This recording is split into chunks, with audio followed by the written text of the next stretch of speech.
प्रतिष्ठान राज्य भारतवर्ष के उन चंद राज्यों में से था जहां धर्म और नीति के लिए राजा प्रसिद्ध था, राजा विक्रमसेन। लेकिन जैसे जैसे समय बीत रहा था, राज्य की चमक फीकी पड़ती जा रही थी। दरबार में चापलूसी, भ्रष्टाचार और झूठी नीतियों ने घर कर लिया था। इसी राज्य के एक सुदूर गांव धर्मपुरा में रहता था एक निर्धन किंतु अत्यंत बुद्धिमान ब्राह्मण, कृष्ण। उसका जीवन सरल था। शरीर पर पुराने वस्त्र, पैरों में फटे चप्पल, पर मस्तिष्क ऐसा जो किसी राजगुरु को भी निरुत्तर कर दे। गांव वाले उसे मानते थे, पर जमींदारों और पंडितों को उसकी बातें असहज करती थीं। वह खुलकर बोलता था, धर्म वहां नहीं है जहां अधिकार छीन लिए जाए। धर्म वहां है जहां न्याय बिना कीमत के हो। कई बार उसे चेतावनी दी गई, अपनी जुबान पर लगाम रखो कृष्ण, राजा तक खबर पहुंची तो अनर्थ होगा। लेकिन कृष्ण मुस्कुराता और कहता, सच की आवाज बंद करने से पहले झूठ को खत्म करना होगा। एक दिन वह झोला उठाकर निकल पड़ा, राजधानी प्रतिष्ठानपुर की ओर। एक दिन शहर के मध्य चौराहे पर भीड़ लगी हुई थी। राजा विक्रमसेन ने एक बड़ी घोषणा की थी, जो मेरी यह पहेली हल करेगा उसे मैं दरबार का विशेष सलाहकार नियुक्त करूंगा। पहेली थी, जिसे सब देखते हैं पर वह कभी नहीं होता, जिसे सब कहते हैं पर कोई पकड़ नहीं पाता। लोग तरह तरह के उत्तर देते रहे, पर कोई सफल नहीं हुआ। कृष्ण धीरे से भीड़ चीरते हुए आगे बढ़ा। उसने मुस्कुराकर कहा, उत्तर है सपना। कुछ क्षण के लिए सन्नाटा छा गया। फिर मंत्रियों ने प्रश्न दोहराया और उत्तर की पुष्टि की। राजा को खबर भेजी गई, एक ब्राह्मण ने पहेली हल कर दी है। कृष्ण को राजमहल बुलाया गया। सिंहासन पर बैठा था राजा विक्रमसेन, गौरवपूर्ण मुद्रा में। वह ब्राह्मण को ऊपर से नीचे तक देखता रहा। फटे वस्त्र, धूल भरे पांव, पर आंखों में ऐसा तेज जो दरबारियों में नहीं। राजा ने पूछा, तुम्हारा नाम क्या है? कृष्ण, धर्मपुरा से निष्कासित एक ब्राह्मण। तो फिर तुम यहां क्यों आए? जहां न्याय का दरबार हो वहां सत्य को उसकी जगह मिलती है। मैं न्याय की जगह ढूंढ रहा था। राजा मुस्कुराया, तुम बुद्धिमान हो, तुम्हें दरबार में स्थान दिया जाता है। लेकिन वहीं बैठा था प्रधान गुरु चंद्रभानु, जो वर्षों से राजा का गुरु था। उसे कृष्ण का यह सम्मान असहनीय लगा। कृष्ण अब दरबार में नियमित रूप से सम्मिलित होने लगा। उसकी सलाह से राजा कई निर्णय लेने लगे। कुछ महीनों में राज्य में नए बदलाव आने लगे। लेकिन चंद्रभानु और अन्य दरबारी विद्वान कृष्ण से ईर्ष्या करने लगे। वे उसे धूर्त, चालबाज और लोभी कहने लगे, पर खुलेआम कुछ नहीं कर सकते थे। इसी समय राजधानी में एक अजीब घटना घटी। दरबार में एक दिन एक रहस्यमयी साधु आया। उसने राजा से कहा, हे राजन, आपके राज्य पर संकट आने वाला है। एक मंत्र है, प्राचीन, शक्तिशाली और गुप्त। वही इस संकट को रोक सकता है। लेकिन अगर वह गलत हाथों में गया तो राज्य का अंत निश्चित है। राजा चौंक गया। यह सब अचानक कैसे?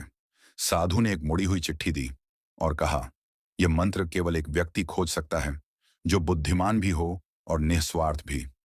सभी की दृष्टि कृष्ण पर गई। राजा ने आदेश दिया, हे कृष्ण, यही तुम्हारी परीक्षा है। इस मंत्र को खोजो। राज्य की रक्षा अब तुम्हारे हाथों में है। राजा विक्रमसेन ने कृष्ण को बुलाकर कहा, इस गुप्त मंत्र की खोज एक साधारण कार्य नहीं। इसमें न तो शस्त्र काम आएंगे और न ही सेनाएं। इसमें केवल बुद्धि, धैर्य और निष्कलंक हृदय ही काम देगा। क्या तुम तैयार हो? कृष्ण ने बिना झिझक उत्तर दिया, राजन, सत्य की खोज में यदि प्राण भी जाए तो वह सौदा सस्ता होगा। राजा ने उसे एक राजमुद्रा दी, एक विशेष तांबे की मुहर, जिससे वह राज्य के किसी भी क्षेत्र में बिना रोके जा सकता था। साथ ही कृष्ण को आदेश दिया गया कि वह इस कार्य को पूरी तरह गोपनीय रखे। केवल राजा, साधु और वह स्वयं, इन तीनों को ही इसकी जानकारी थी। चंद्रभानु को जब यह पता चला कि कृष्ण अब राज्य की सबसे बड़ी रहस्यपूर्ण जिम्मेदारी संभाल रहा है, तो उसके भीतर ईर्ष्या और घृणा का ज्वालामुखी फट पड़ा। उसने अपने निजी अनुचर वीरभद्र को बुलाया। उस ब्राह्मण पर नजर रखो। उसकी हर चाल, हर मिलन, हर रात की बात मुझे पता होनी चाहिए। वह मंत्र खोजे, इससे पहले मैं खोज लूंगा और राजा की कृपा का हकदार मैं बनूंगा। वीरभद्र ने सिर झुकाकर कहा, जो आज्ञा। राजमहल से प्रस्थान करने से पहले कृष्ण ने उस साधु द्वारा दी गई चिट्ठी को ध्यान से पढ़ा। उस चिट्ठी में केवल एक पंक्ति लिखी थी, जहां धुआं जल से ऊपर उठता है वहीं पहला उत्तर छिपा है। वह पंक्ति रहस्यमयी थी। कृष्ण ने राजधानी के नक्शे देखे। उसकी दृष्टि टिकी एक स्थान पर, धुआंधार झील। कहा जाता था कि उस झील से हर शाम धुएं की एक परत उठती थी। लेकिन वहां कोई भी आग या ज्वालामुखी नहीं था। कृष्ण ने रातों रात यात्रा प्रारंभ की। झील के किनारे चारों ओर नीरवता थी। कृष्ण वहां रात में पहुंचा। उसने देखा कि वास्तव में झील के केंद्र से एक रहस्यमयी धुआं उठ रहा था, मानो जल के नीचे कोई गुप्त अग्नि जल रही हो। झील के पास एक वृद्ध मछुआरा बैठा था। कृष्ण ने उससे पूछा, यह धुआं किस कारण उठता है? वृद्ध मुस्कुराया, यह धुआं नहीं, यह वचन है जो किसी ने तोड़ा था और जो अब तक मौन है। यह क्या अर्थ हुआ? कृष्ण ने चौंकते हुए पूछा। वृद्ध ने झील की ओर इशारा किया। अगर तुम्हारे भीतर डर नहीं है तो झील के मध्य जाकर पत्थर पर पैर रखो, वहां तुम्हें उत्तर मिलेगा। कृष्ण ने बिना डरे नौका ली और झील के केंद्र की ओर बढ़ा। वहां एक काले पत्थर की चट्टान झील के ऊपर हल्की झलक रही थी। जैसे ही कृष्ण ने वहां पांव रखा, पत्थर हिला और एक फिसलन भरा द्वार खुला। जल की गहराई के नीचे एक गुफा का प्रवेश द्वार था। कृष्ण ने साहस कर भीतर प्रवेश किया। वहां अंधेरा था, लेकिन दीवारों पर कुछ श्लोक खुदे हुए थे। एक श्लोक पर कृष्ण की दृष्टि अटक गई। वह जो सबसे अधिक जानता है पर स्वयं को अज्ञानी कहलाता है, वही मंत्र का रक्षक हो सकता है। श्लोक के नीचे एक तांबे की छोटी सी पट्टी जमी थी, जिस पर कुछ संकेत खुदे थे। 3 स्थान, 3 रक्षक, 3 विकल्प और एक ही सत्य। कृष्ण जब झील से बाहर आया तो उसकी आंखों में चेतना थी। अब उसे मालूम था कि मंत्र केवल एक शब्द नहीं, बल्कि एक यात्रा है, और यह यात्रा 3 स्थानों से होकर जाएगी। लेकिन कृष्ण को यह आभास नहीं था कि झील की दूसरी ओर एक घने वृक्ष की छाया में वीरभद्र उसका पीछा कर रहा था। वीरभद्र ने झील का पूरा घटनाक्रम देखा और तुरंत चंद्रभानु को सूचना दी। अब चंद्रभानु की योजना थी, कृष्ण जहां जाए उससे पहले वहां जाकर श्लोकों को मिटा दे, संकेत छुपा दे और स्वयं मंत्र तक पहुंच जाए। कृष्ण को पहला सुराग वज्रगिरी पर्वत पर ले गया, जहां एक तपस्वी सन्यासी वर्षों से मौन व्रत में बैठा था। लोग कहते थे वह व्यक्ति बोलता नहीं, लेकिन उसकी आंखें सब कुछ कह देती हैं। कृष्ण ने वहां जाकर घंटों प्रतीक्षा की। फिर उसने धीरे से उसी श्लोक को दोहराया। वह जो सबसे अधिक जानता है पर स्वयं को अज्ञानी कहलाता है। सन्यासी ने पहली बार आंखें खोली। उसने कृष्ण को देखा और पत्थरों से बनी एक दीवार की ओर इशारा किया। जहां एक गुप्त दराज थी, वहां एक कागज रखा था। मंत्र का पहला भाग, आत्म वह जो भीतर है वही ब्रह्म है। कृष्ण ने सिर झुकाया, लेकिन तभी, जैसे ही कृष्ण आश्रम से निकलने वाला था, उसे एक बालक दौड़ता हुआ मिला, जिसने कहा, महाराज विक्रमसेन ने तुरंत बुलाया है, संकट है। कृष्ण तुरंत राजधानी लौट पड़ा, लेकिन महल में कोई संकट नहीं था। वह बालक दरअसल चंद्रभानु का भेजा हुआ था, ताकि कृष्ण वज्रगिरी से दूर हो जाए और शेष 2 भाग चंद्रभानु खोज सके। राजधानी लौटने के बाद कृष्ण सीधे राजा विक्रमसेन के पास पहुंचा। राजन, आपने संदेश भेजा था? राजा चौंका। मैंने? नहीं, मैंने कोई संदेश नहीं भेजा। कृष्ण सब समझ गया। यह एक चाल थी, लेकिन राजा को कुछ नहीं बताया। कृष्ण ने केवल यह कहा, राजन, मुझे मंत्र का एक भाग मिल गया है, आत्म। अब मैं शेष 2 भाग खोजने की यात्रा पर निकलता हूं। राजा ने उसे आशीर्वाद दिया। धुआंधार झील में मिले संकेतों के अनुसार दूसरा रक्षक था, वह जो सबको भ्रमित करता है पर स्वयं सबसे स्पष्ट देखता है। कृष्ण सोच में डूब गया। यह कथन एक पागल व्यक्ति की ओर संकेत करता था। शायद ऐसा कोई जो पागल प्रतीत होता है, परंतु भीतर से अत्यंत ज्ञानी हो। राजधानी के बाहर एक पुराना खंडहर था, जहां एक व्यक्ति वर्षों से रहता था। वह बच्चों की तरह बातें करता, दीवारों से बातें करता, लेकिन एक बार उसने एक सेनापति की पुत्री की जान बचाई थी, अपने ही पागलपन से। कृष्ण उसी खंडहर की ओर चल पड़ा। खंडहर में कृष्ण ने उस व्यक्ति को देखा।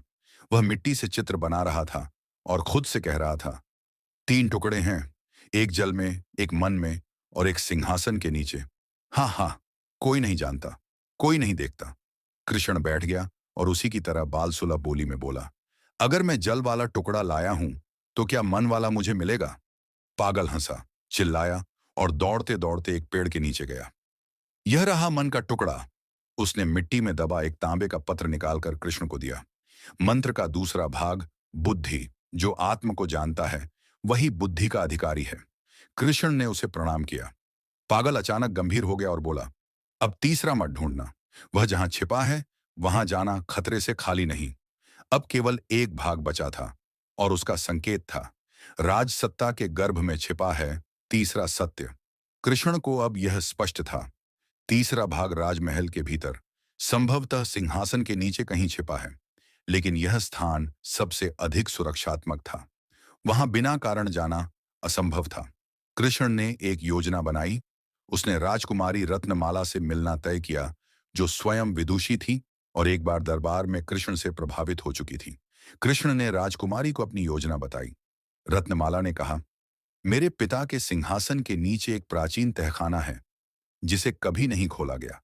यदि मंत्र वहां है तो केवल मैं तुम्हें वहां ले जा सकती हूं, लेकिन हमें यह छिपाकर करना होगा। रात के तीसरे प्रहर में राजमहल की छत से प्रवेश कर कृष्ण और रत्नमाला ने एक गुप्त सीढ़ी से नीचे उतरना शुरू किया। वहां वर्षों पुरानी धूल, जंग लगे शस्त्र और एक ताम्र पात्र मिला, जिस पर लिखा था, मंत्र का तीसरा भाग, नियत। आत्म और बुद्धि के बिना नियत विनाश ला सकती है। अब कृष्ण के पास तीनों भाग थे, आत्म, बुद्धि, नियत। लेकिन जब कृष्ण बाहर निकला, चंद्रभानु सामने खड़ा था। बहुत सुंदर कृष्ण, तुमने मेरी बहुत सहायता की, अब वह मंत्र मुझे दो। कृष्ण शांत था। चंद्रभानु ने तलवार खींची। तुम मुझे रोक नहीं सकते, मैंने साधु को भेजा था। यह संकट, यह मंत्र, सब मेरा बनाया हुआ भ्रम था, ताकि राजा के पास मेरा मूल्य बढ़े। कृष्ण ने उत्तर दिया, साधु को भेजना तुम्हारी योजना थी, पर मंत्र के तीनों भाग प्रकृति ने सहेज कर रखे थे। तुम मंत्र का अर्थ नहीं समझ सकते, क्योंकि तुम्हारी नियत दूषित है। चंद्रभानु ने वार किया, लेकिन रत्नमाला बीच में आ गई। राजा स्वयं वहां पहुंच गए, क्योंकि कृष्ण ने योजना के पहले ही उन्हें सचेत कर दिया था। राजा ने चंद्रभानु को बंदी बना लिया। बहुत बढ़िया। अब मैं प्रस्तुत करता हूं मंत्र का रहस्य, कहानी का भाग 4, जो पहले से कहीं अधिक रहस्यमय, गूढ़ और भावनात्मक होने वाला है। इस भाग में ब्राह्मण कृष्ण को तीनों मंत्र भागों, आत्म, बुद्धि, नियत को एक सूत्र में बांधकर असली राजकीय मंत्र प्राप्त करना है। लेकिन इसके लिए उसे जाना होगा गुरुतर आश्रम, जहां न कोई जाता है न कोई लौटता है। राजमहल में चंद्रभानु की साजिश विफल हो चुकी थी।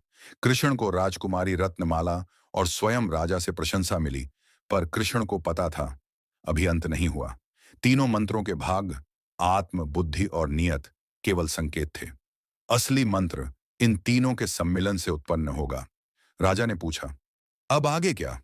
कृष्ण ने उत्तर दिया, मंत्र को जीवित करने का स्थान केवल एक है, गुरुतर आश्रम। किंतु वहां प्रवेश हर किसी को नहीं मिलता। वहां केवल वो पहुंचते हैं जिनका हृदय शुद्ध और अनासक्त हो। राजा ने मूक स्वीकृति दी। कृष्ण एक बार फिर यात्रा पर निकल पड़ा। इस बार अंतिम यात्रा, गुरुतर आश्रम, एक ऐसा स्थान जो पर्वतों के बीच छुपा था। वहां कोई मार्ग नहीं जाता था। कहते हैं, जो उस आश्रम में प्रवेश करता है वह भीतर जाकर या तो सिद्ध बनता है या समाप्त। कृष्ण दिन रात पहाड़ों पर चढ़ता रहा। अंततः एक गुफा का द्वार मिला, जिस पर लिखा था, तुम जो यहां आए हो सब कुछ त्याग कर ही आना। ज्ञान की पूर्णता केवल शून्यता से होती है। कृष्ण ने वहीं अपना झोला, वस्त्र, यहां तक कि राजमुद्रा भी त्याग दी और निर्वस्त्र भाव से गुफा के भीतर चला गया। गुफा के भीतर उसे कोई आर्षी या गुरु नहीं मिला। वहां केवल प्रतिध्वनि थी और अचानक सामने उसका ही प्रतिबिंब खड़ा हो गया। वह कृष्ण नहीं था, वह एक कठोर, कटु और अहंकारी कृष्ण था। प्रतिबिंब बोला, तू सत्य का रक्षक नहीं, तू केवल राज्य का लालची है। तू चाहता है मान, सत्ता, प्रसिद्ध। कृष्ण बोला, नहीं, मैं चाहता हूं कि सत्य की जीत हो, चाहे नाम मेरा मिट जाए।